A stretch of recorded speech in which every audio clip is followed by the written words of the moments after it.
আমি একটু রিসার্চ করে দেখলাম ক্লাইমেট চেঞ্জের কারণে, জলবায়ু পরিবর্তনের কারণে আকাশের বাতাসের মুভমেন্টে পরিবর্তন হয়েছে, ফলে এখন বিমান শেকিং করে বেশি। মাঝে মাঝে কিছু সোশ্যাল মিডিয়ায় কিছু ভিডিও পাওয়া যায়, 10 সেকেন্ড 15 সেকেন্ডের কিছু ভিডিও পাওয়া যায়, বিমানটা এরকম বাউন্সিং করছে, বাম্পি ওয়েদার, কাঁপছে, মানুষগুলো বমি করছে, অক্সিজেন মাস্কগুলো সব ঝুলে পড়েছে, বিমানটা শুধু কাঁপছে, বিমানের ভেতরেও তখন চিৎকার।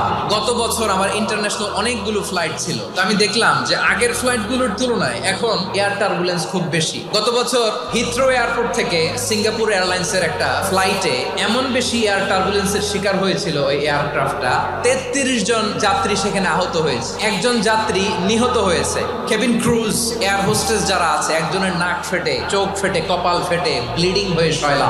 প্রিয় ভাইরা, ওই 40,000 ফিট উপরে বিমানটা যখন কাঁপবে, তখন আমাদেরকে আল্লাহ ছাড়া আর কেউ বাঁচানোর আছে? বিমানটা শান্ত হলে আবার হিন্দি সিনেমা দেখা শুরু করে।